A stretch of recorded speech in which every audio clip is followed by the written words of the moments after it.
So how often do you do like Bergner seminars? I did 10 last year. Are you serious? It was epic.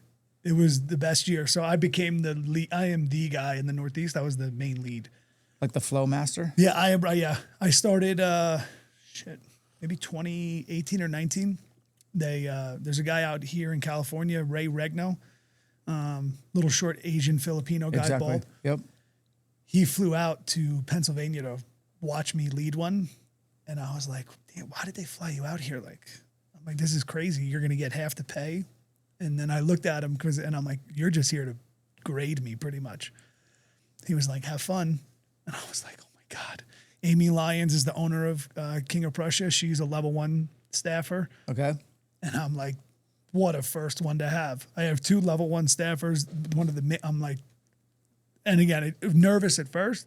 And then I got right into it. And he was like, I'll give him the blessing. You're good to go. How many seminars have you done?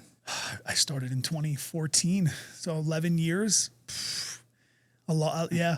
I mean, even if you say this was a good year this year, last year I did 9 this year. I think I had 8 the year before. Even if you said 6 on average, I've done at least 60 or 70 of their seminars. Where do folks sign up for these seminars? They go to bergnerstrength.com, and then because we're not with CrossFit anymore. They're not affiliated together. And they have level 1s, level 2s. I've only done the level 1s. That's great. Is the main flow. And then this June, we're hosting one in New Jersey, level 2. Coach B's son, Bo, is coming out. Okay. I'm going to assist him on that to learn the ropes and kind of see what goes on through that. And then maybe I'll start helping the level 2s. Okay. But we did Texas this year, Ohio, went to DC, Boston. We were Puerto Rico. How many days is a seminar? 2. Okay. 2, yeah. So Saturday, Sunday, 8:30 registration, 9 o'clock start, 9 to 5 each day. And yeah, they're great weekends. They're long. And for both. It's long coaching it, and it's just as long for the attendee. I mean, they have a lot of stuff they have to go through. Is there a practical test at the end, or pass fail, or just? It's just show up, good attitude, and run through everything. We're in the mix right now of working. Bo actually just sent to me before I came here, like a test to see how they're going to what they're going to do with the online stuff, or some type of formal test to become certified. But right now, it's just show up and learn how to teach the snatch, clean, and jerk. So Coach B kind of got a little bit famous when CrossFit was like on fire, I think. Yeah. And then I remember seeing his daughter Sage as a lot of the examples. And then also his son. So did they both compete at a pretty high level? So Cody is one of his sons, who was more of the higher level competitor. Okay. Bo or Sage, I remember when I first got hired with Coach B, I went out to their house to work out at Mike's gym to have that experience. It was in amazing. California? Yeah. And Coach B, I remember he said it. He was like, Sage came out to watch us lift, and he was like, you're going to listen to my daughter because she's way better coach than I am. And he's like, she's ruthless. And she's an amazing coach. She has her program that she runs. She has like the seminar for the ladies and all the little groups that they do. And she's been amazing ever since, working with Dad and watching her from the beginning, and progressed to be an amazing coach for the team and the family. So some people refer to it as Olympic weightlifting. Some people refer to it as the sport of weightlifting. I can tell you what it's not. When I hear weightlifting, because I hear people say, oh, I'm into weightlifting. I'm like, no, you're not. Going in and doing a bro split at the gym and chest on Mondays, back on Tuesday, shoulder and arms Wednesdays, skip leg day, back to chest on Fridays. That's not weightlifting. Yeah. Weightlifting is, from a worldwide point of view, is a sport in the Olympics. Maybe explain the sport rules, the attempts, the weight classes, that kind of stuff, as much as you can. Yeah. So, there's a big difference. And that's always, when I explain that I teach the seminars, I don't say I teach a weightlifting seminar. Yeah. Because people are like, you're going to teach me how to do dumbbell bench press? Exactly. So I'm always very specific. And then most of the time is if they have one of those faces, I'm like, do you ever see on the Olympics, they come out in those singlets, they lift the bar overhead. And I say, that's what I teach all weekend. So the sport of it is way different than the weightlifting in a regular gym. There's a lot of weight categories, and they work in kilograms, not pounds. And they'll vary depending on as light as you go up to the super heavyweight. And these guys train for 4 years to show up to an Olympic event for 3 snatch and 3 clean and jerk. And the snatch, if you're efficient at that level, is all of a 1 second lift. And then the clean and jerk is a little bit more, 2.5, 3 seconds. So for 12, 13 seconds, you train for 4 years for that. And now there's a little nuance there, but I believe like once you decide your opener, meaning you guys pick like a weight that you're going to hopefully bankroll, which some people miss their opener, you can't go down, right? Like you only can go up. So I did one weightlifting competition myself. Okay. There was a gentleman who works for the staff. His name is Coach Juan Blanco, and he's out of Brooklyn, has a USAW accredited gym. He has national champions. They're amazing.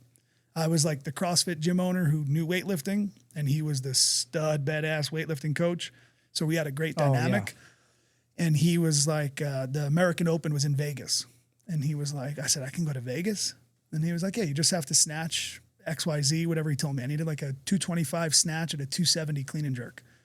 And I was like, I could do that without training. I can hit those numbers.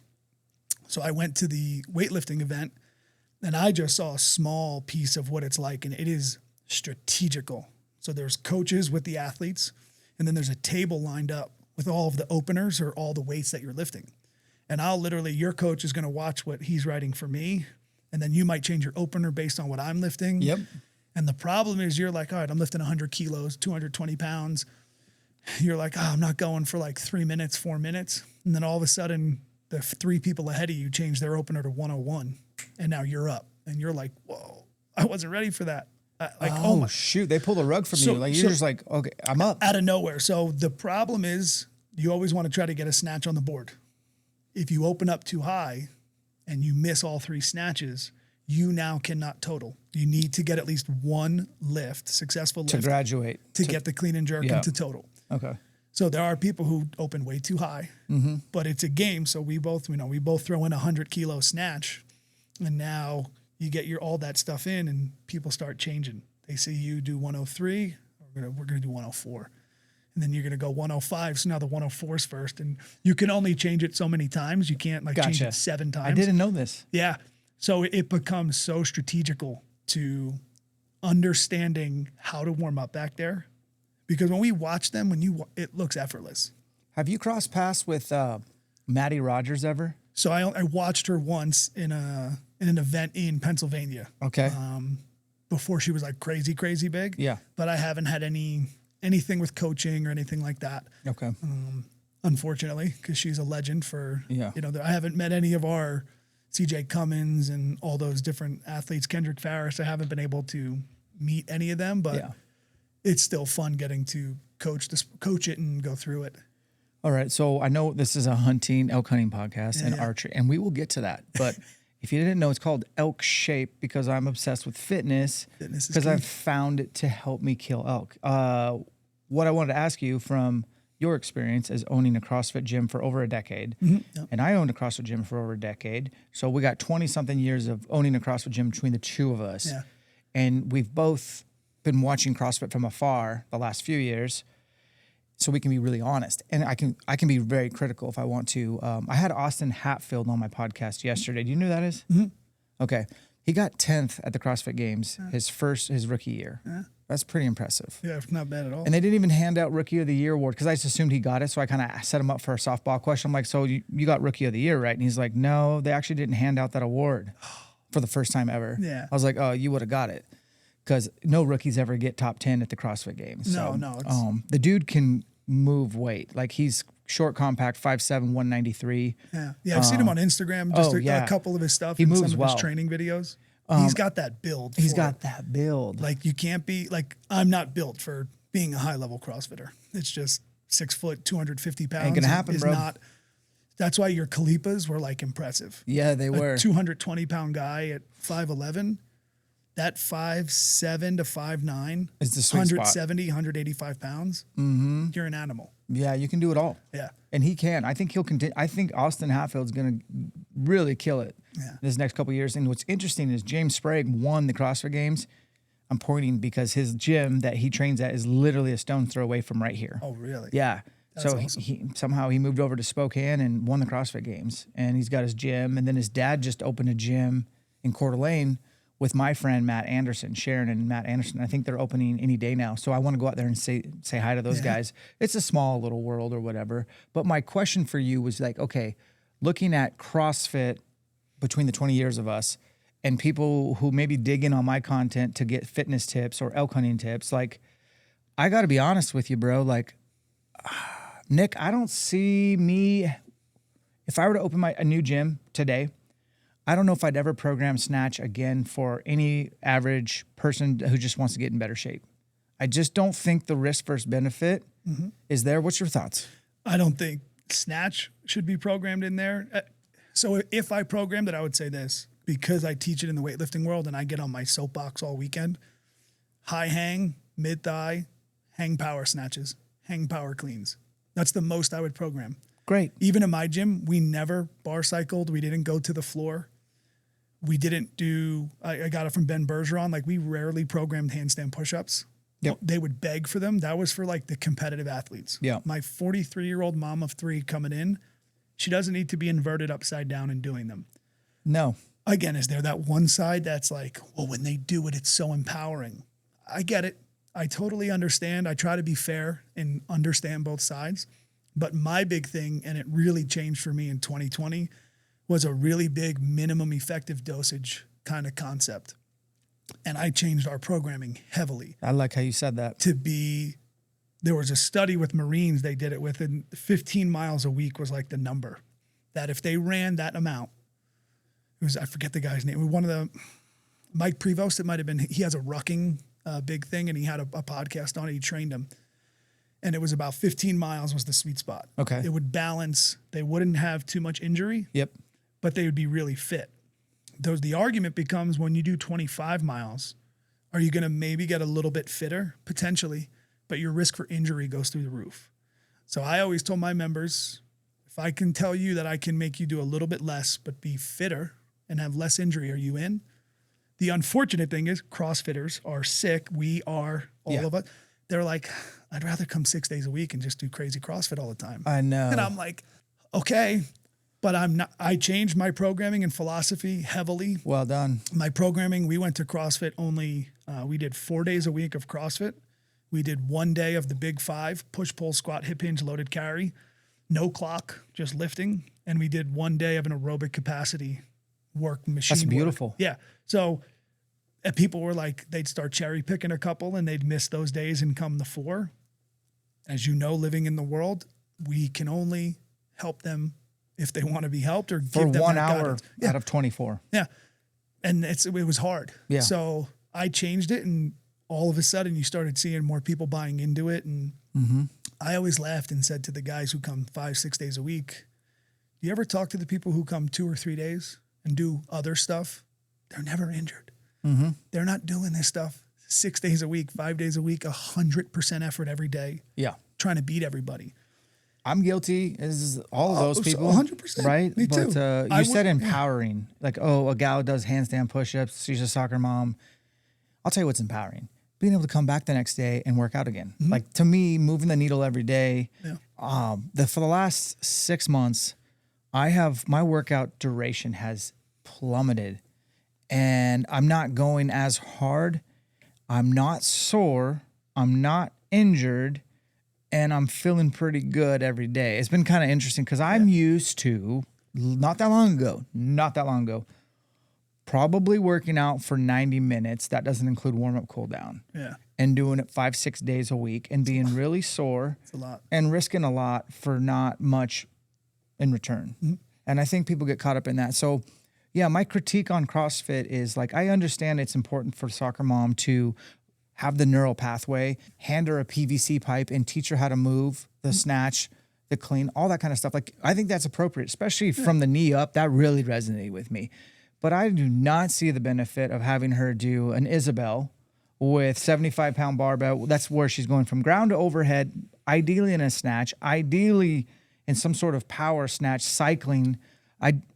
I just don't see the benefit. Zero. I see a lot of potential for injury. And Isabel is my example every weekend. Okay. For the last 10 years when I'm given the floor in a certain spot. Interesting. I reference Isabel. And I'm like, how many of you are coaching? You have 12 people in class and that new person sitting in the corner. How the heck are you going to get them to do this workout safely and efficiently? Mm-hmm. You have a CrossFit class now. You need to figure this out. Yeah. It's not from the floor. And we're going to teach you a top-down approach that's going to keep them super safe. I love it. And in our gym, I would always tell them, I'm not your dad. You pay me to be here. You're my boss. I'm going to sell it to you in the safest way, and hopefully you buy into it. Yes. Your high hang, clean, or snatch is step one. If you don't look good there, I don't want you to graduate any lower. And until you show me the proficiency, I'm not going to allow you or give you that green light to go. You'd get some who bought into it, and you'd get the others who you just can't control. Yeah. No matter what, right? Hey, I want you to be able to do at least 3-4 strict pull-ups before we start kipping. Kipping was one, and even CrossFit said it. I wish we got rid of that as the staple in the beginning because so many people's shoulder girdles just weren't strong enough to handle 100 kipping pull-ups. Mm-hmm. And all they could do is a couple ring rows. I've gotten to the point where I try to almost never post anything of me. It's hard. Yeah. But I try to never post anything kipping on pull-ups because I do think a lot of folks are like, I see it in the comments actually, those aren't pull-ups. It's like, listen, I can do more strict pull-ups than you right now, guaranteed. Exactly. I can even do more than you. Put a weight vest on me. Yeah. I can do pull-ups all day. Mm-hmm. I can also do strict chest to bar. I can do strict bar muscle up, strict ring pull. But I also, when I'm doing butterfly chest to bar or kipping pull-ups, the intended benefit for me is a metabolic one, not a strength. But it looks terrible on video. And that's what we all saw, and that's what we all did. So let's open a CrossFit gym up tomorrow. Yeah. And let's agree to the rules of this gym. Yeah. So I think the first rule is nobody is really going to be allowed to snatch below the knee. No. And not loaded until they pass with a coach. Mm-hmm. Okay. I'm behind that. I'd put that. I'm not programming handstand push-ups, are you? Never. Or handstand walks? Never. We even got rid of sumo deadlift high pull. I hate that movement. It's a test in physical therapy for shoulder impingement. Yeah. I forget the name. I'm not going to act like I remember it. Yeah. And now we're going to ask people to do it loaded. Have a 95-pound bar, 65. Do it loaded and watch them look like they're so on we a just seesaw. took SDHPs out. We took handstands, handstand walks, and we took out snatches. Are we taking out kipping? I would like to have a prerequisite there, right? Because I'm not going to tell someone like you, Dan, you shouldn't do kipping pull-ups. It's bad for you. When you have the ability and the capacity and you develop the ability and the strength to do it, then I'm all for it. Okay. Know that there is a risk reward. Yep. Even for you, fit as hell. There's always that risk reward. The higher the volume, the more you put that strain, there's always going to be a risk that shoulder girdle may have some injury in the future. Yeah. So only you can make that decision of do I want that metabolic pathway? Do I skip them? Mm-hmm. Do I just do some strength work with my pull-ups after? That's the hard part. If it was up to me, I'd probably, if I had to pick yes or no, I would say no. If I wasn't allowed to build them to them progressively and get them safe. I'm going to campaign for our CrossFit gym to adapt earlier philosophies versus latter. Mm-hmm. Meaning, I'm going to teach our athletes, and you got to tell me if you agree or not, but I'm going to teach all our athletes that if they walk in the door and they see that I got to program 7 single deadlifts, and that's it. That's what we're doing for the workout today. Now, these aren't 7 single 60%ers. These aren't 770s. Mm-hmm. These are truly 90% plus. I don't count any of your warm-up sets. We'll do an amazing warm-up. We'll fire your CNS. We're going to address some midline, potentially do whatever. But the bulk of your day is literally just deadlifting. The one movement that recruits 90% of your skeletal muscle in a single voluntary effort. We are doing that today. And no, there's no conditioning afterwards. Yeah. You did it wrong. Yeah. You know what I mean? Yeah, I'm all for. So there's too many programs now. Not going to name any of them, but people pay for them, right? For their gym programming. We talk about these every weekend. They pay for mine. And we can make fun of mine. No, it's not even, it's the CrossFit programming companies. Gotcha. Like that. I mean, when we go on these weekend seminars, they give me another soapbox and I tell them sit down, prepare. Too many of them have the concept of strength metcon every day or you're not working out. Well, again, it gets ridiculous. It's like part A, skill this. Yep. part B, skill that, part C, skill that, Yeah. plus a primer. Yeah. And then out of these things, pick a weakness, do that. Yeah. Okay. And then now we're going to do strength, and it could be ridiculous volume. It's a lot. And then after that, you're doing conditioning, and then we'll see you this afternoon for your second session. Yeah, it's just too much. And again, can you get through a strength metcon?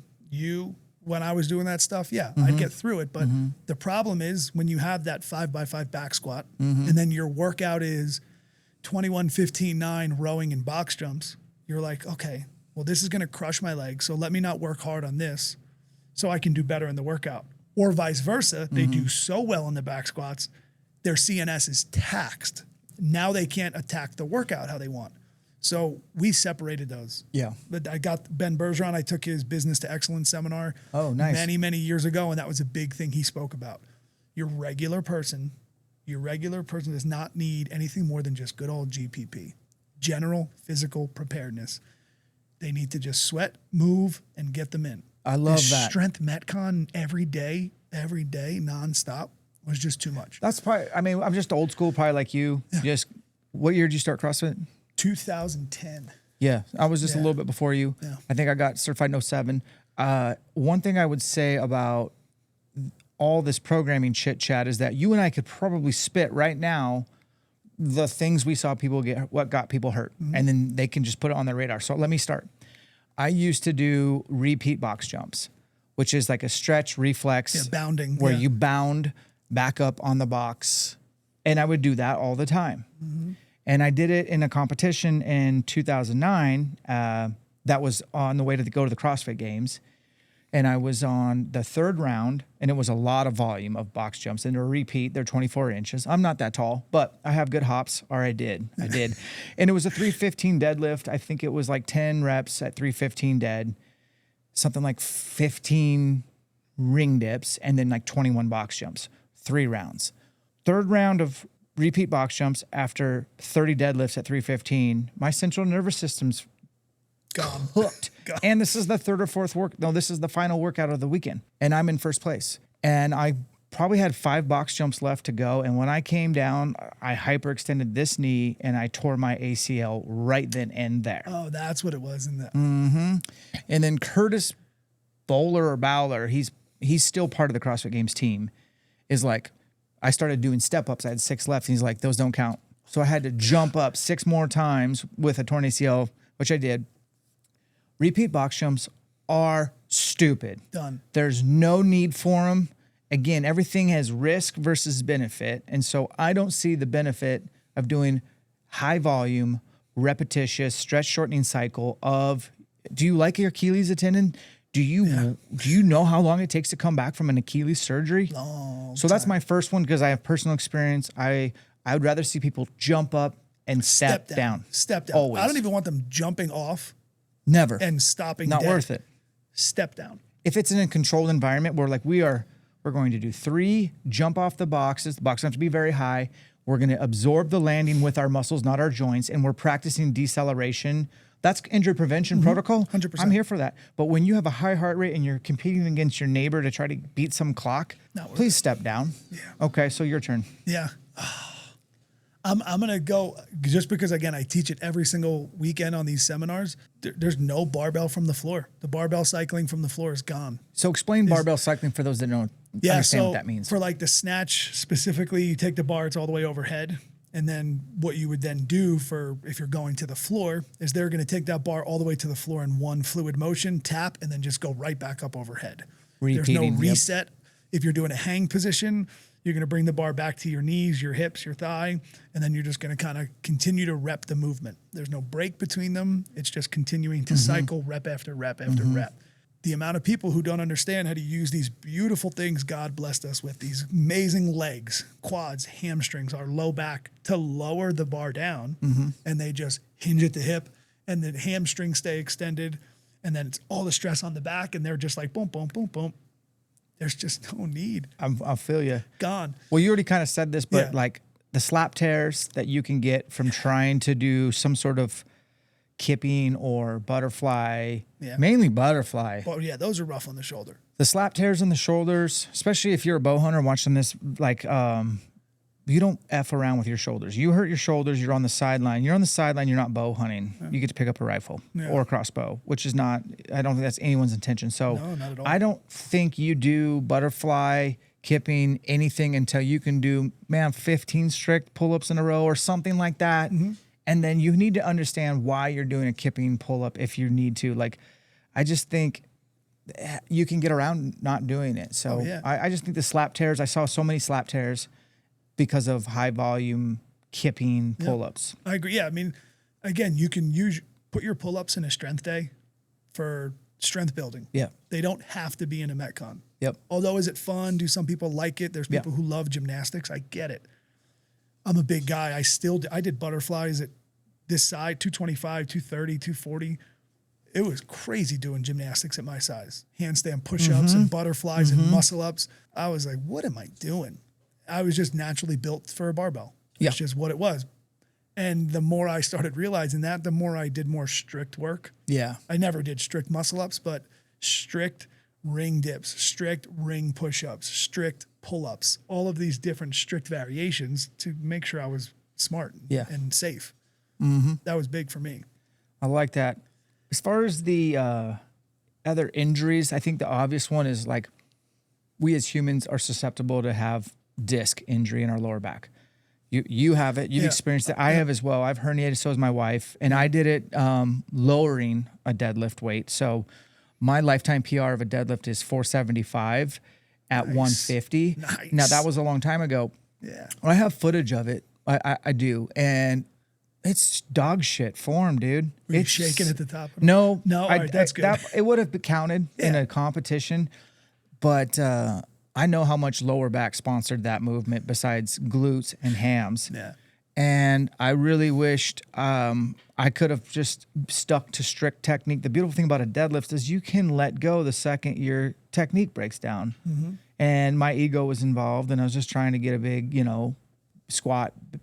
What's the CrossFit total? Strict press? You have strict press, then you have back squat and deadlift. Yeah, and so I'd always save deadlift for last and trying to get to a certain number, so you just keep throwing weight on until you can get this total number. So I remember hearing my back pop one day, probably 10 years ago, doing some real heavy like triples. And it was on the third rep, just lowering the weight down. I didn't drop from the top. I always kind of lowered it down just to try to get that stimulus, and felt something pop. And then I was like literally paralyzed for several days with lower back. And to this day, I can't really deadlift confidently. I'm sure I can deadlift, but I just can't deadlift confidently. It's always on my mind to like do a lot of banded barbell deadlifts, do a lot of tension work, really make sure I'm really sweaty and warmed up, and then think about which muscles I'm trying to fire as I pull. Yeah. I love RDLs as well too. Yes. Even single leg kettlebell or dumbbell RDLs. Yeah.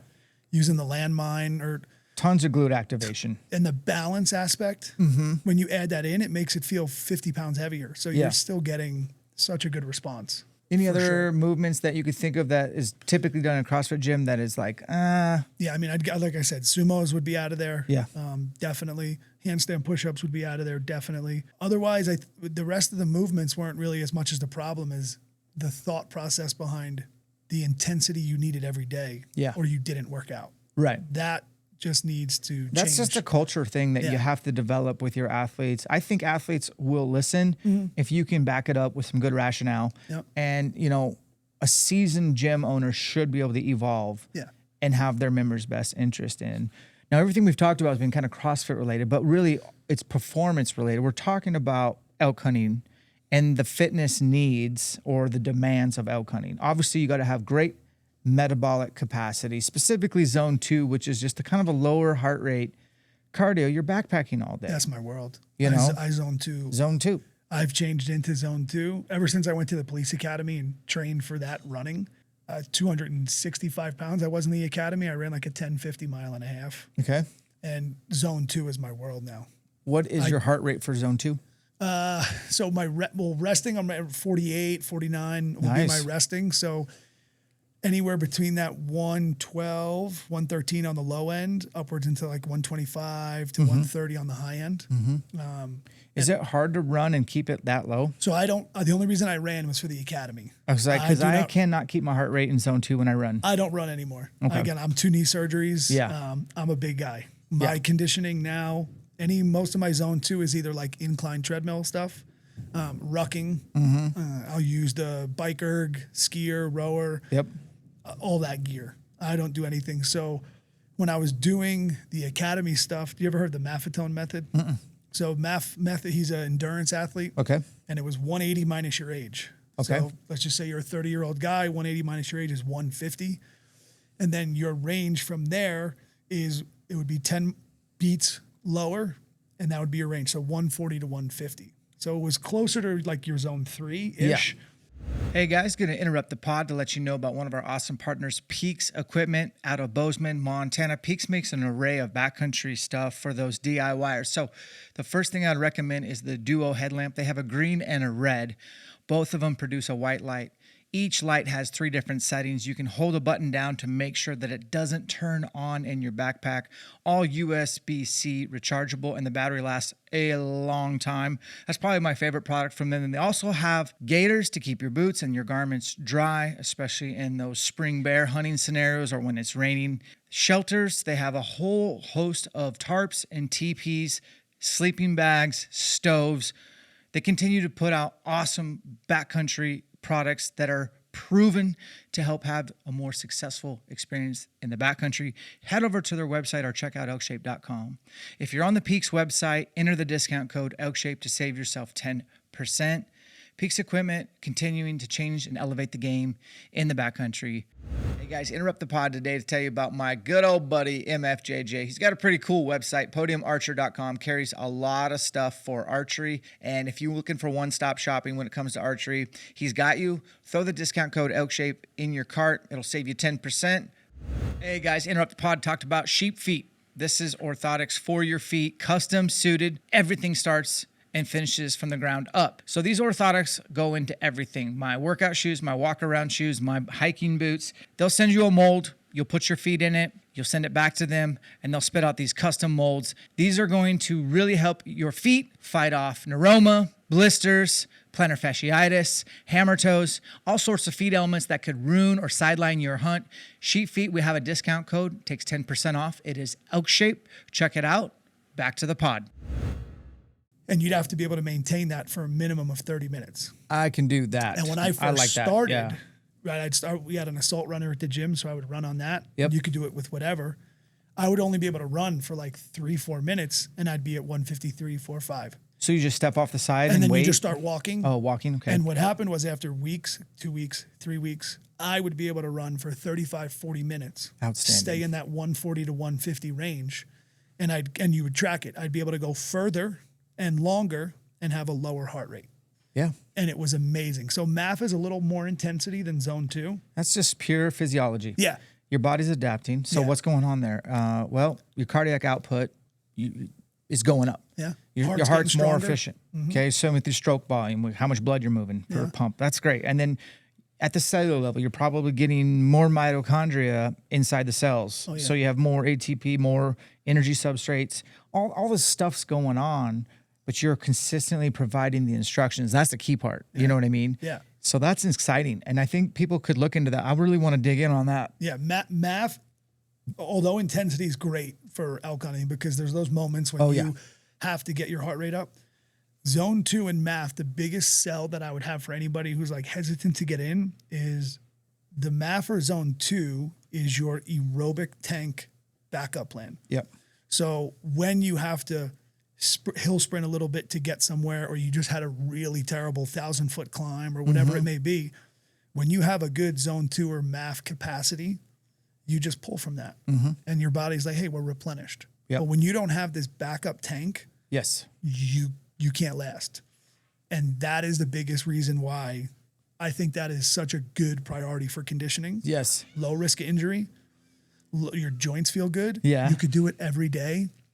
Those are huge to have. And when you have an 8, 10, 12-hour elk day and you're carrying 20, 30, 40 pounds all day, if you're bow hiking and you don't see an elk or whatever it may be, you feel good. Yeah. Because you can sustain it all day. The burst that you're talking about, I want to give you some real life examples. I know for a fact, gosh, September seems so long ago, but I know I told myself to talk about this eventually on a pod. I might have already, but Like, I can't even tell you how many incidences. Now, I hunted a lot in September. I always do. And I had tags everywhere. And it does become a blur. Because I'm like, I'm in Idaho for a little bit. Now I'm down in New Mexico. And I'm back to Idaho. Now I'm in Utah. And then I'm in Montana. And then it's October. And I'm like, what the hell happened? But I'm telling you, like, straight up, I show up every year, best shape possible. This year, no different. Felt phenomenal. And no knee issues, nothing. Yeah. And there was several instances, especially in Idaho, it's steeper than the rest, I'm here to tell you, where I would be busting my ass to get in front of a herd. And I'd maybe get up to where I was like, okay, great, I'm here. This might happen. And then I'm like, I hope it kind of doesn't for a second. Okay, because I really don't want to shoot my bow right now. I'm at 180 beats per minute. You know what I mean? 100%. And I think people owe it to themselves to at least experiment, dabble with that kind of stress test stuff that we do at ELKSHAPE camps, where it's like, man, this isn't like a dog and pony show. This is straight up to show you that you may have to decline this shot opportunity because you're at 180. Mm-hmm. You're at 180 beats per minute and you can't hit shit at 30 yards in your backyard. You don't even have a backpack on and your heart rate's high. How are you going to shoot this elk on uneven ground, undulation, in the mountains, at altitude, out of breath, with the backpack on, and it's day 5, you're tired, and you're going to have adrenaline because you're telling yourself, oh my gosh, this is finally happening. Like, you know. Yeah, everything's all coming to a head all at once. Right? Yeah. And so we have to put ourselves in those positions, as many positions as possible. That's like my focus for 2025 this summer, is instead of just really trying to show off and just shoot long shots and lots of tight groups, is to really step outside in the backyard. Right here. I got this awesome range right here. Yeah, it looks awesome. And throw my Go Ruck sack on. It weighs 40 pounds. Throw it on. Run down to the fence, run back, grab an arrow, and pretend it's time to shoot. Just that alone will jack my heart rate up, it's just not perfect. Maybe there's a little wind. Good. It's always windy in the mountains, man. Yeah. When thermal's changing and stuff like that. Yep. Rarely do you get that. Practicing like guessing the yardage and shooting it because it happens fast. Now, I typically won't shoot unless I know the range or have pre-ranged. I'm 100% that way. But even when you pre-range and the elk does finally come through there, you usually don't have time to click and dial to the exact yardage. It's going to be pin gapping, or it's going to be a 40-ish or 40 high. Hold my 40 pin high, hold my 40 pin low. You know how it is. Yeah. Do we actually practice any of that in the off season? Not enough. No. I mean, some do. We can't speak for everybody. I'm sure some do, but I'm sure the percentage is that big. Mm-hmm. And I'm the first to say I don't. Once I start nearing the season more, I'm like, oh shit, I gotta do a little bit. More, I gotta do a little bit more of that. What does your archery practice sessions look like, knowing that you live in New Jersey and you have a big push to get to Montana and you're driving and your transmission's going to blow out when you're 500 yards, 500 miles. 5 hours away. 5 hours away. 5 hours away. Like, what kind of prep do you do on your off days when you're not a cop? Yeah. Like, what are you doing? So I have a little target set up in my backyard, just a singular deer. I'm able to shoot back there and let some arrows off. And then I'm also a member of a private range.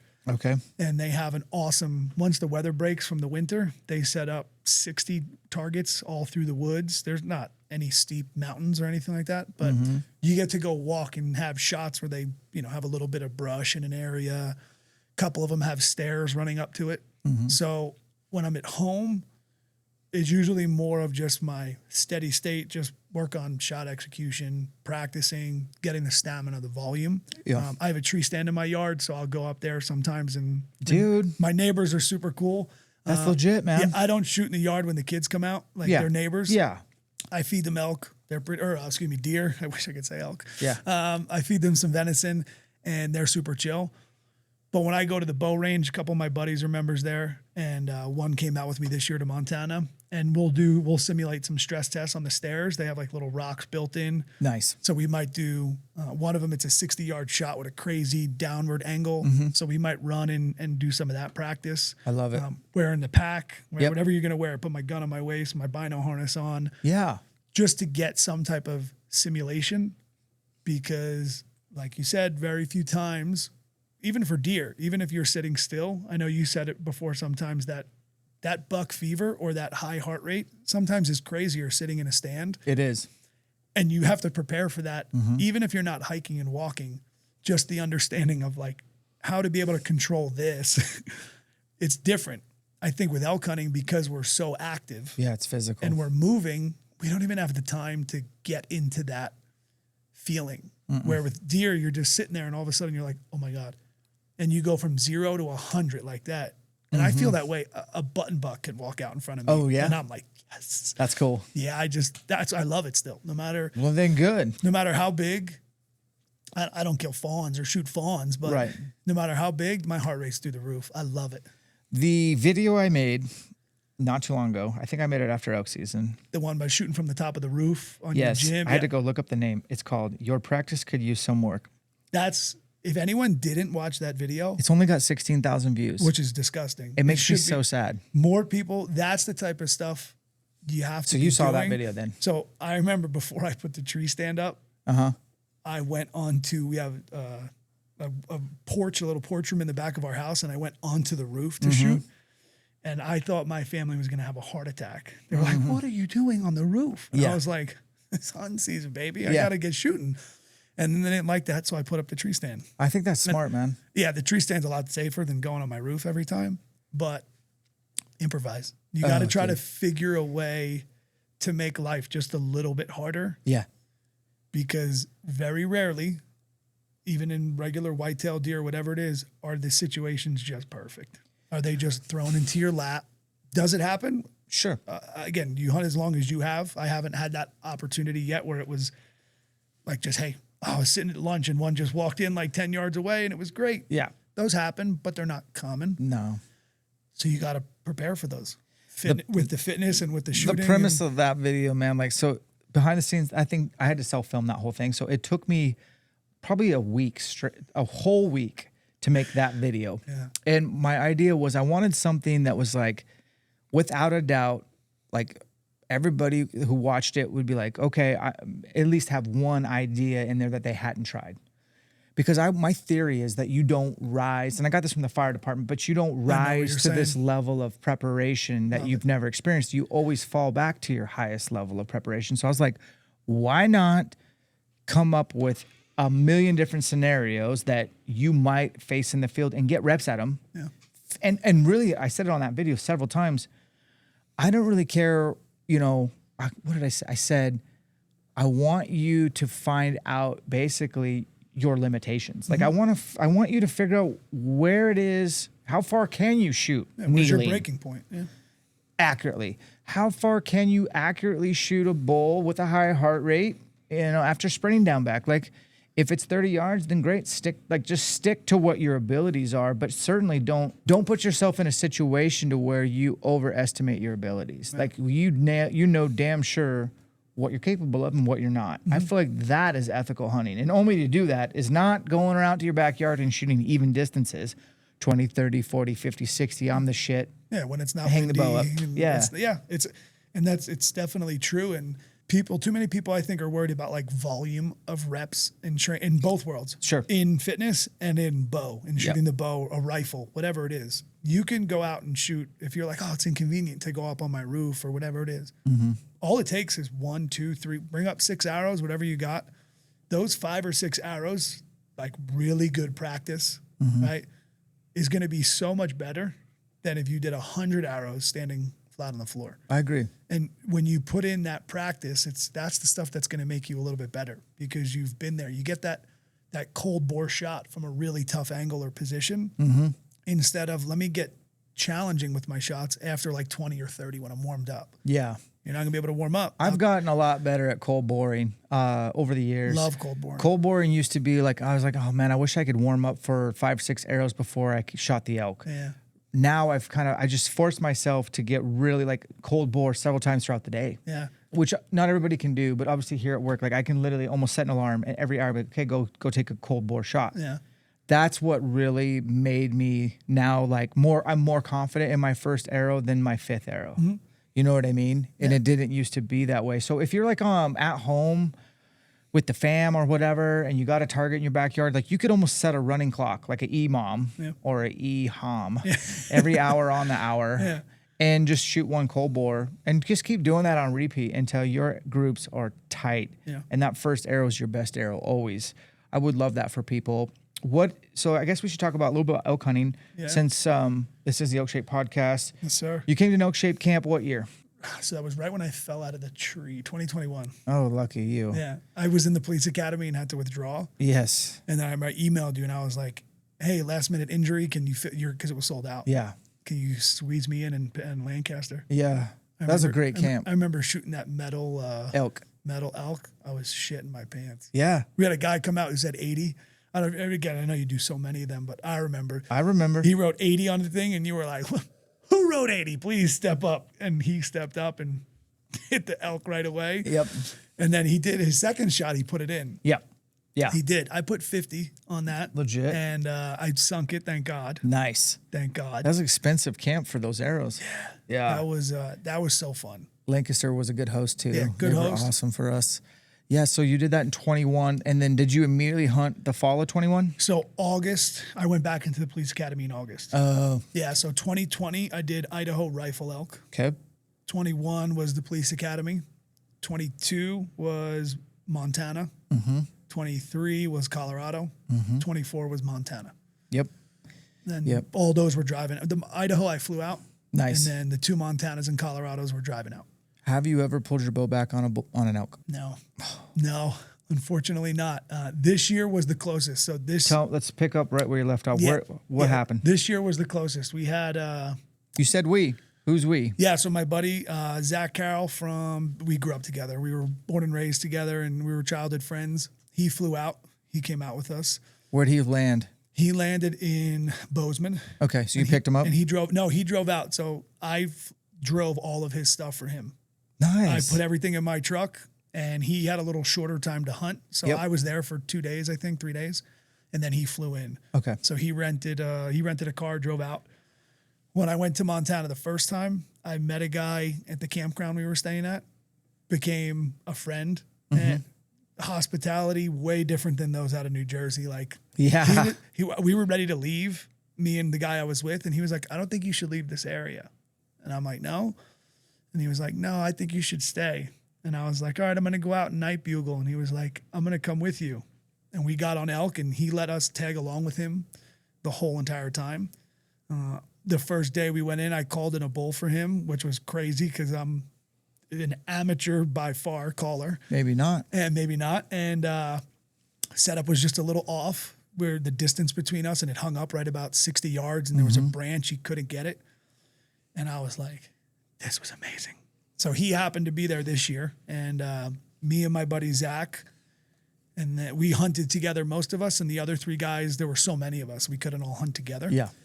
So my big thing for my buddy Zach was to make sure I gave him a good experience. Yeah. Even though I hadn't killed anything before, I wanted to make sure we saw them. We got into a calling match with them. We had a good time. And one of the closest that we actually got to the one elk, we were just walking. And we were just like trying to get to an area. And all of a sudden, it was probably only like 52, 53 yards. Monster steps out in front. And I'm like, stop. And he was like, what?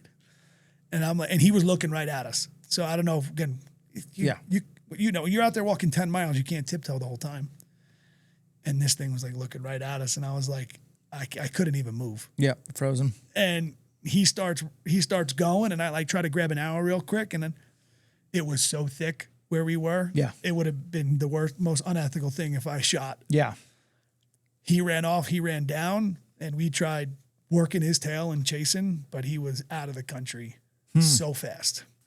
And the kid Zach that I was with, Guy, he's the fittest son of a bitch I've ever met in my life. Oh, dang. He is. So we always talk about like ELKSHAPE partners and like fitness. I slowed him down. He was, he's a great runner. Yeah. Extremely fit. He's an Air Force guy. He is so badass.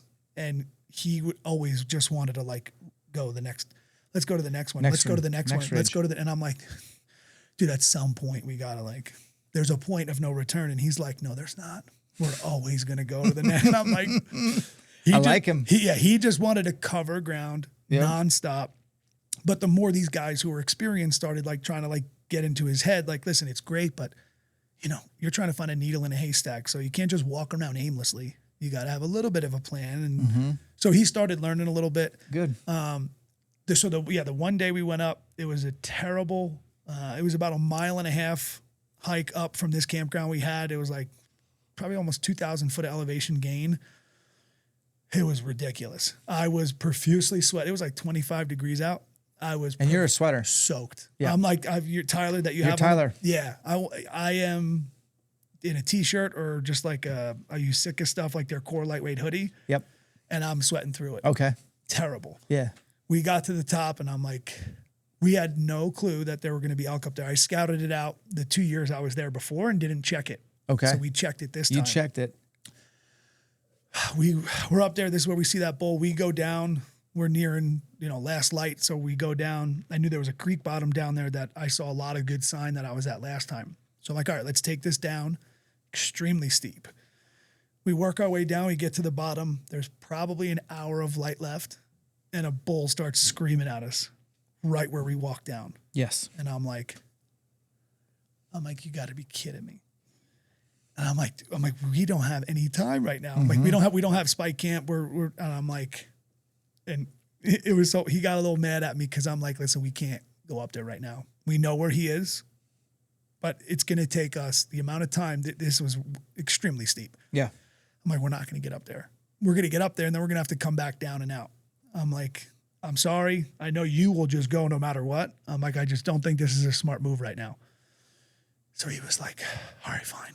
So it took us 1.5 hours even just to get back from where we were. Yeah, yeah. So you're pretty deep. Do you think you could have just let him try so he can kind of start to learn? What, to let him go and just just like, all right, man, give it a shot. You never know. Roll the dice. Like, that's one thing that I pride myself on is like, there's almost zero elk I'll talk myself out of. Yeah. And I'll just be like, I need it. Like if I have any inclination that I might be able to get there with 5 seconds of legal shooting light, I'll go, especially in the evenings, because like the wind is so predictable for me in those last 5 minutes of legal shooting light, AM and PM, but mainly PM, that I have just learned over time to send it no matter what. And what ends up happening is I've almost always gotten there faster than I thought and and usually like I kill an elk. Yeah. And the times that I don't, I'm not mad because I'm like, you tried. I tried, so I have no regrets. And then usually I'll hear some other bull not too far away be like, oh, there's 2 over here. Yeah, yeah. And then I'll hear another one like 3, and I'll be like, this is no joke. I'll be like, well, I'm already going to get back to camp at 10 o'clock. And I'm so close to the other side of this finger. I'm just going to go over this side of the finger and bugle right now and see if I can locate more elk, which usually ends up being more elk. Yeah. And then I'm like, okay, Dan, you need to go back to camp tonight. And I might even sleep in. Yeah. Nick, I'm not kidding. Yeah, some days you got I might be like, I just located 3 herds. I'm going in, taking my time, not going to get hurt, make it back to the truck. I'm going to crack open a really ice cold IPA. I'm going to have a delicious Mountain House. And I'm going to dust off the old Spike Camp bag that's already preset with everything I need for 5 days. Pull that out of the truck, put that in the bag, and I'm not setting an alarm clock tomorrow. And I'm going to boop, boop, get up, take my time in there, pick out a perfect place to spike camp where I won't bother these elk with my smells. And I just shaved off that 1.5 hours that you had to hike out. Yeah. And now I have more elk to locate it because I went for it and I doubled down when most people would have not even gone for that. I decided to go a little further and locate more elk.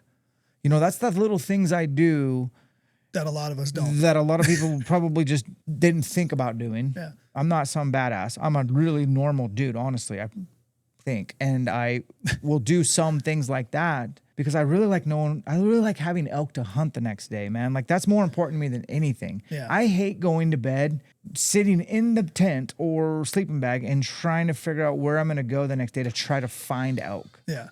I hate that. No, and it was a tough. So it was funny on our walk back. So we sat there for a little bit and called. Yeah. I was talking with him and he wasn't moving. You could tell his kind of direction, but he wasn't getting closer. That day we finished with just about 13 miles we put in. Yeah, that's a big day. It was a big day. And on our walk back, so we're walking this creek that I know you've been in them. They just change all over. So like you're walking one side, now you got to crosswalk the other. We both fell twice on the walk back, like stepping over blowdown. Oh yeah. Fell. And when we got back, he's like, listen, if we're going to be hunting partners, he's like, first, we probably made the right decision. He's like, we're Yep. wrecked right now. Yep. He's like, but we also need to know, like just like you said, if we hear an elk or see an elk, we're going full send.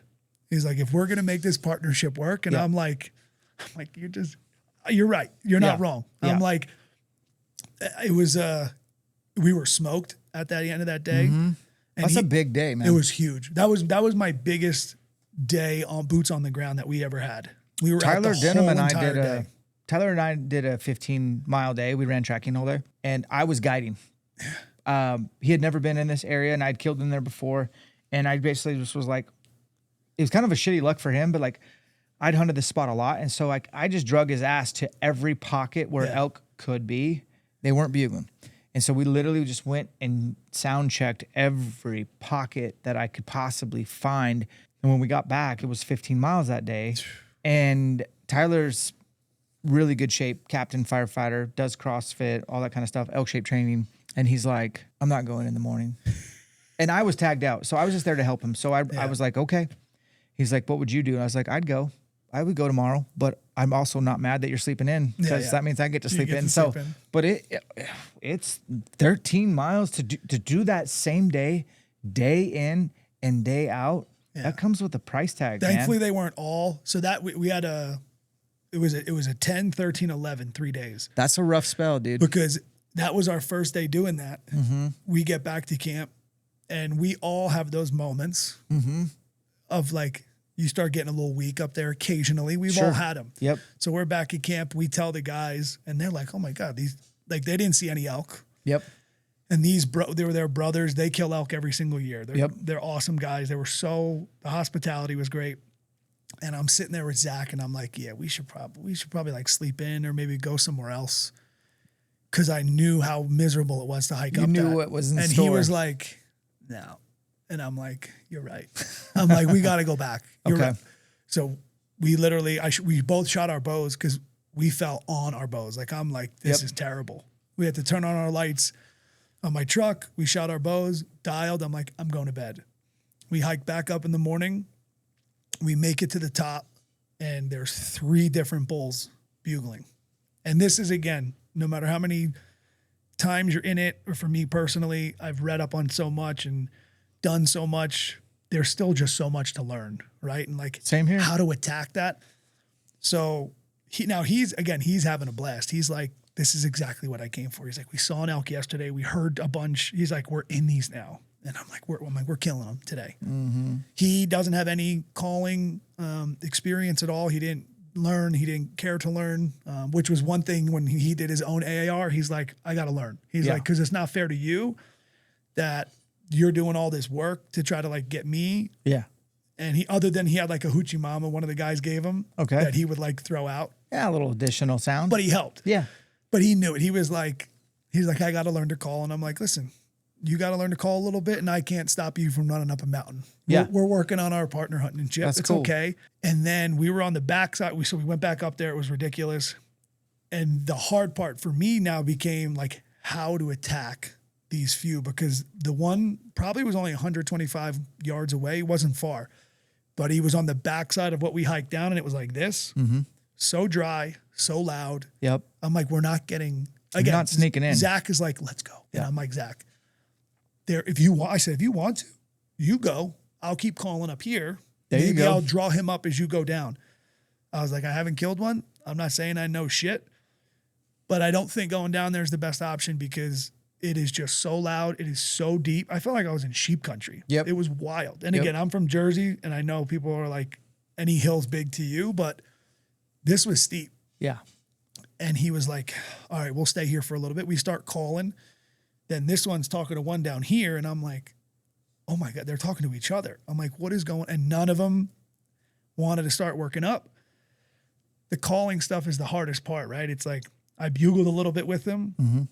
Should you have just cow called and maybe he would have, you never know. That is the hardest part that I struggle with, which is why I would love to do way less calling and more just bushing and spot and stalk. But some situations we couldn't have got in on him. Right. It was impossible. He was in the bottom of this draw and there's no way we were going to come from the top two of us trudging down this dry ass hillside. It was a burn. It was dry. It was disgusting. We had no cover. Yeah. I'm like, we're not getting in on him. That's probably why he was there, right? Yeah. And it was, when you looked at the area it was, we entered it from the campground, but it was miles of area beyond it. This was the only way you can get up there. And nobody wanted to go up there because of how miserable the buy-in was to get up. Now, knowing this, I'm going to bring a spike camp next time I go out there, and I'm going to stay up there a few days. Get rid of the rude part. Yeah. And we spent 3 hours with those bulls. We would sit for a little bit and just got quiet.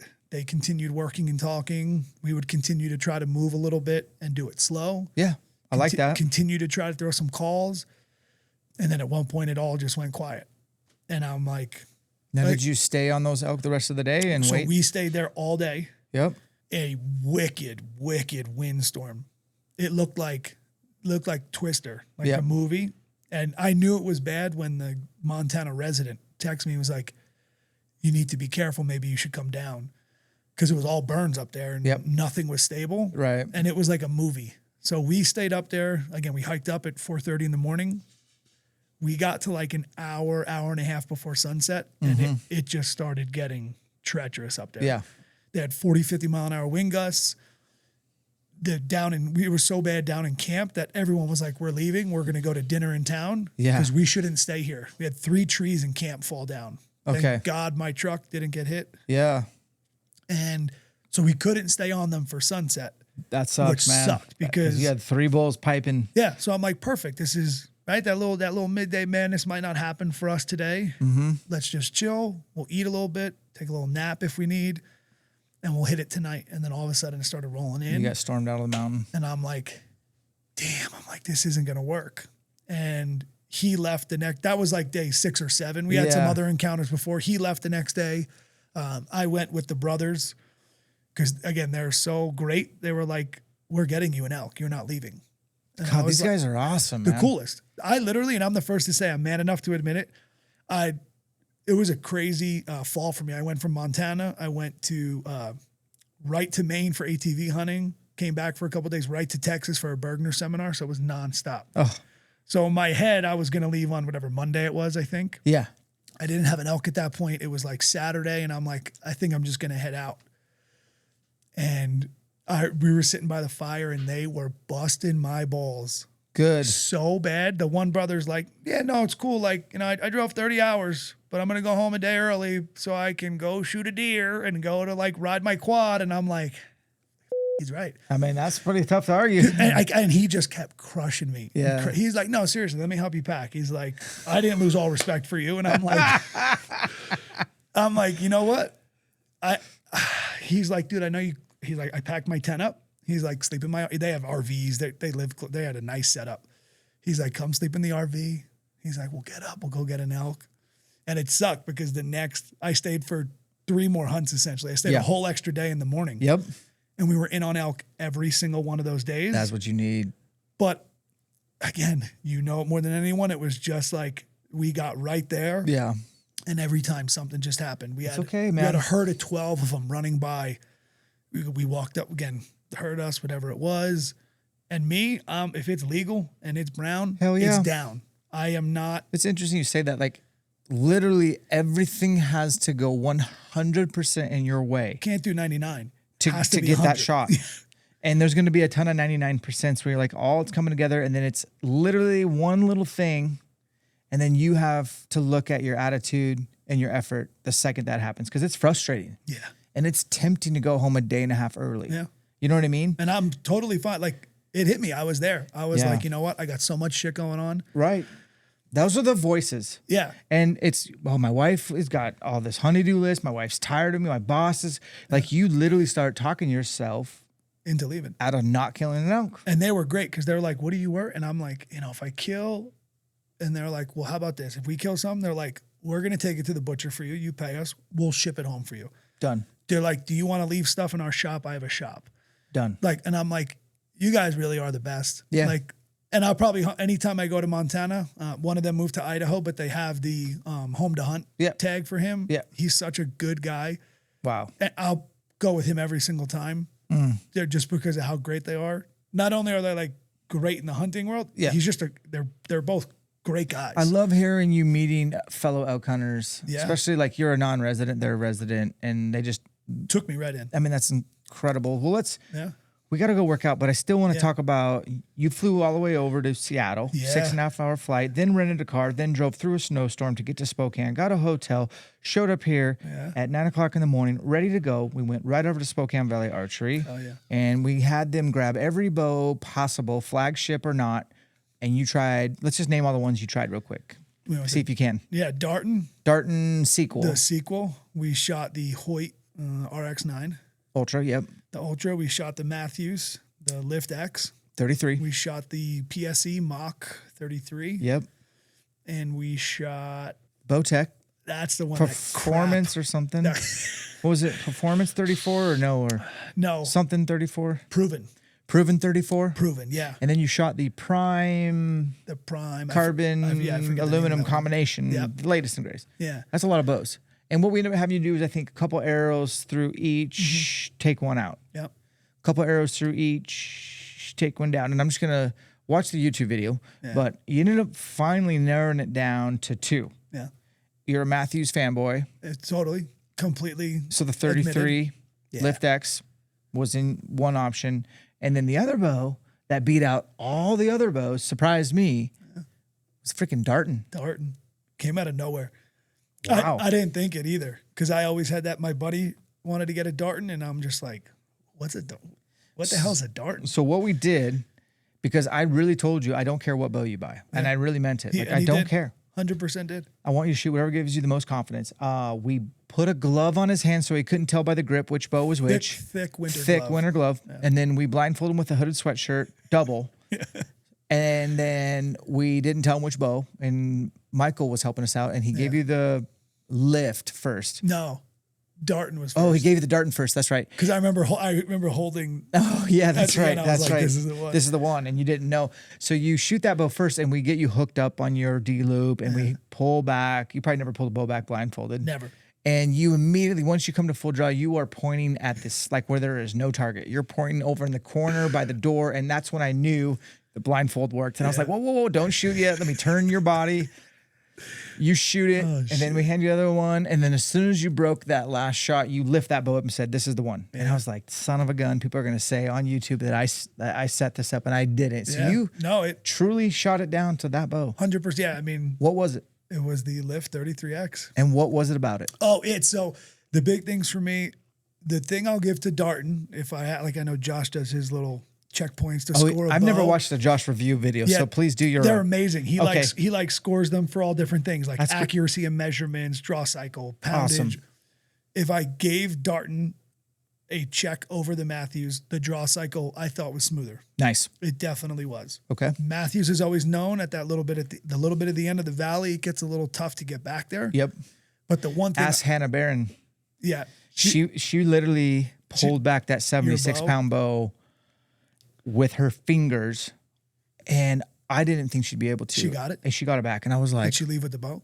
I was like, holy shit, you just pulled back 76 pounds. Yeah. And you know her, she's like a little Southern belle, and I was like, did anyone get that on video? And nobody did. I was like, oh, dude, this will break the internet. And I literally, we did 6 takes in a row after that, where I would say the same thing that you saw probably on the story. I was like, this is Hannah, this is my RS, it's at 76 pounds. Her draw lane's 23.5, mine's 27. If she can get it back, I'll give it to her. And she tried 6 different takes and got it to the wall you're talking about on the Mathews, where it's just that last inch. Yeah. And she'd get all the way back there, and then she'd like grab her shoulder, be like, oh, and I'm like, we're done. And she'd be like, nope, one more. I thought she was gonna blow her shoulder out. But she did draw it back one time. I just didn't have it on video. Yeah. I had no video proof. But that little valley that you hit there, to me, the biggest thing that I like is once you get over that, it helps me sit into the back wall beautifully. Yep. So that could be a pro and a con for somebody. Like Certainly. The Darton didn't have that as much. Yep. So you may not feel like you were in your back wall as well, which was a big plus for the Mathews. Like when I got in there, I was like, I could push pull and felt great. That's cool. Once that shot went off, hands down, that Mathews was dead in the hand. Didn't feel any movement, anything. It was beautiful. It stayed right where it was. You'll see in the videos, like you could just see how that bow, done. That was great. The grip itself, I didn't know with the glove. Yeah. But before that, I liked the grip on the Mathews a little bit better. That's the new gauge. Yeah, the new Engage grip. They also have the contour and I didn't throw any of those on. Maybe I will in the future. The taper. But I didn't like the Darton because it just felt like it was just the material, whatever the bow was made out of, aluminum or whatever it was. Mm-hmm. Again, I got a big meat paw and I like having something to kind of like hit against it. Yeah. And it felt better for me. Yeah. And that was, when he says it, he's being honest, did not pressure me at all. Yeah. And that was one of the first things you said, like, hey, have you ever shot all the bows? Yep. And I'm like, I've never shot anything other than a Mathews. And you were like, great, we're shooting every bow. Yeah. And I truly want you to take the one you 100% said that. Yeah.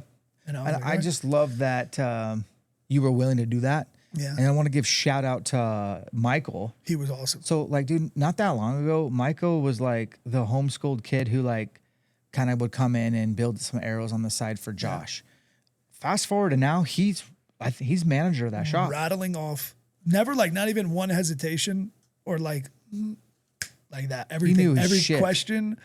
He did the 30-second elevator pitch for every bow. And he had 6 or 7 bows, and he was just like, no beats. Oh yeah, this is new here. This is new here. Boom. Here. And I'm like, how the hell did you remember? And then he that's a specialist.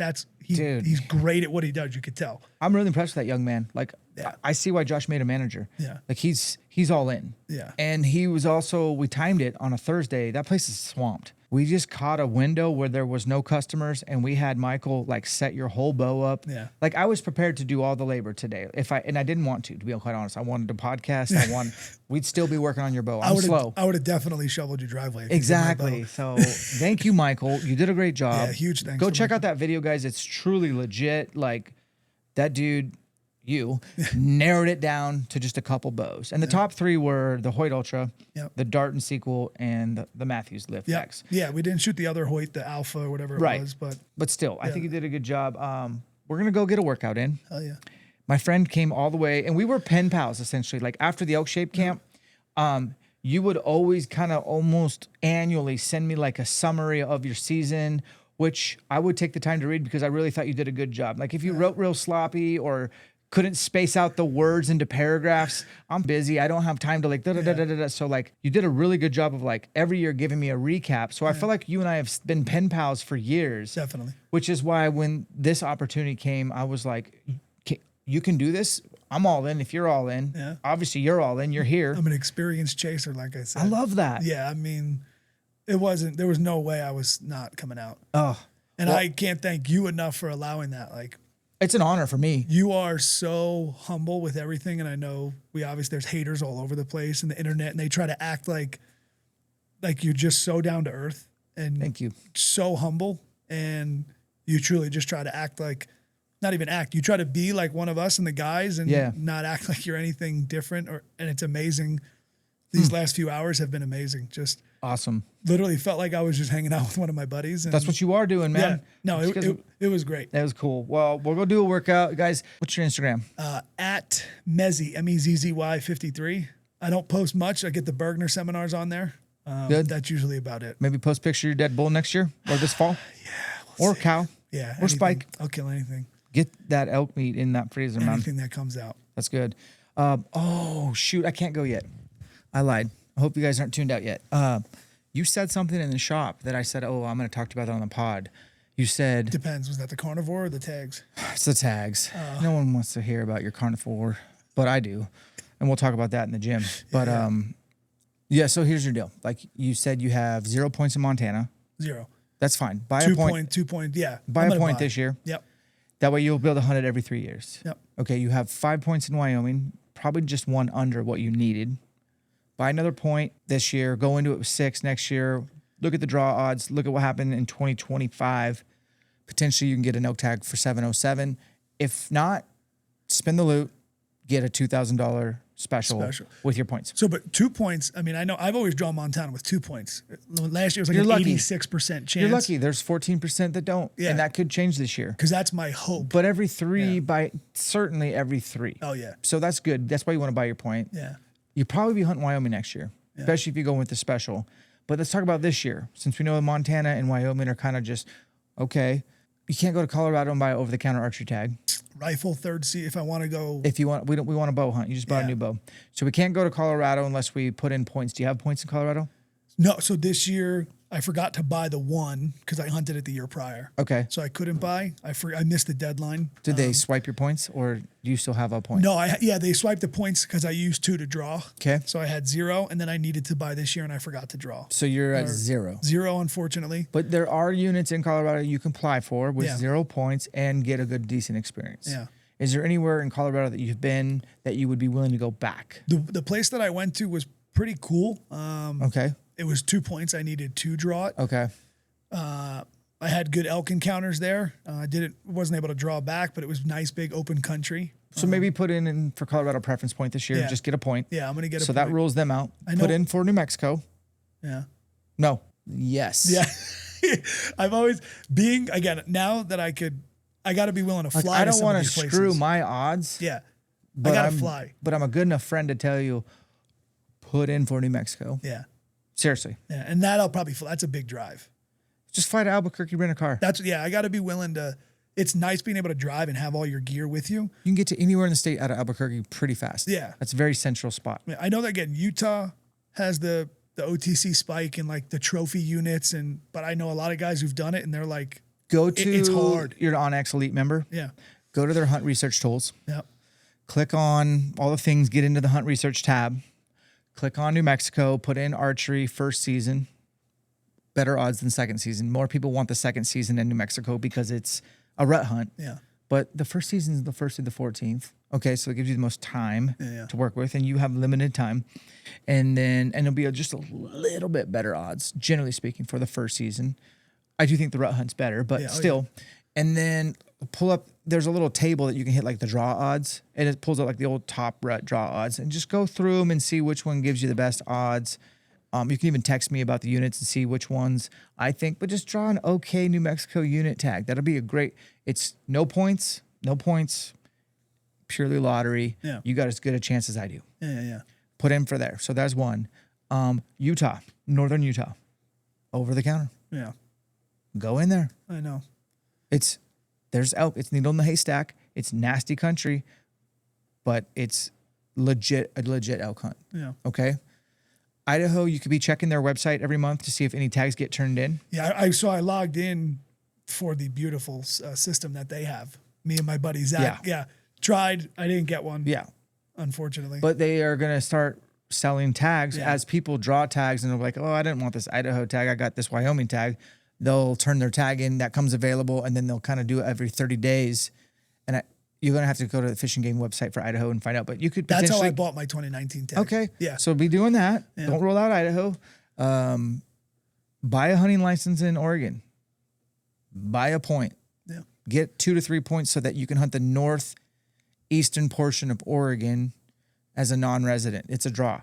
It's only a 2 or 3 year type draw. Yeah. And there's really good elk numbers in there. Can you buy a point now for theirs, or when is their point? Yeah. You could put in this year. What do they charge for a point? I can't remember. I've never bought it. Yeah. But it would be a really good option for you. Yeah. And then Oregon West Side's over the counter. Cool. And then there's some lower density stuff in the east side of Oregon that's over the counter. Yeah. And then you have my state that I used to live in, the one you're in right now, Washington. It's over the counter. Over the counter elk, man. East or west. If you really want to go elk hunting, I don't think you should take a year off. Yeah. Holler at your boy. I will drop pins for you. Yeah. And it'll be fine. Yeah. It'll be good. And then there's Washington also has limited entry units with good elk numbers that you can hunt a spike or a cow in. Yeah. And you already said you weren't particular. So why not go? I'll shoot anything. Did you see that bull that Casey Brooks killed? No. You see that the new world record, like 480? Okay. I didn't know the name. Yeah, no, yeah. That's in this state. Yeah, that thing was huge. That's probably over by Tenaway or something, or Ellensburg. That thing was You drove through there. You drove through Ellensburg. When I was coming this way. Clay Ellum. When you drive home tomorrow, pay attention to Clay Ellum. Okay.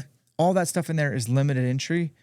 Well, you can hunt limited entry with a bow in Washington and shoot a cow or spike. Yeah. See what I'm saying? Yeah. And so you're going to hear bugles, see elk, learn behavior. So you can do that in Utah as well. And then plus Utah's got over-the-counter like branch bull tags too. Those do sell out, I believe. and now that I've pissed off everybody about sharing all this stuff, but I'm just seriously like, you don't take a year off. There's ways to get elk tags, or get some antlerless tags, and just keep out there, keep after it, 100%. And I'd like for you to get unelk killed so that you can cut it up, pack it out, put it in your freezer, and get a notch on your belt and be like, okay, I agree. I drew blood, I did it with a bow, and it's just a big push for you, right? But you're the one that chose to live in New Jersey. Yeah, I know. Right? No, unfortunately, my parents did. They chose to live there, and I'm not leaving them. They family first. Yeah. So I'm not leaving them. I wanted to cover tags a little bit, just so like. And if you have more questions afterwards, great. But I mean, seriously, what I just said, guys, is there's no reason to take a season off. Elk hunting's too steep of a learning curve, and you're already on year 4. 19. 22, 3, 4. So I'm going into my 5th. Your 5th year, you're like, this is the year. You know what I mean? I know, right? So there. It's exciting. I'm gonna cry like a little baby. I know it. I hope you do. I'm gonna be crying all over the place. Send me a video. Yeah. I want to see it. I'll be so happy for you. Yeah. Guys, this is my buddy Nick. He's my pen pal who came over and bought a bow. Great dude, great attitude. Separation is in the preparation. We'll catch you on the next one.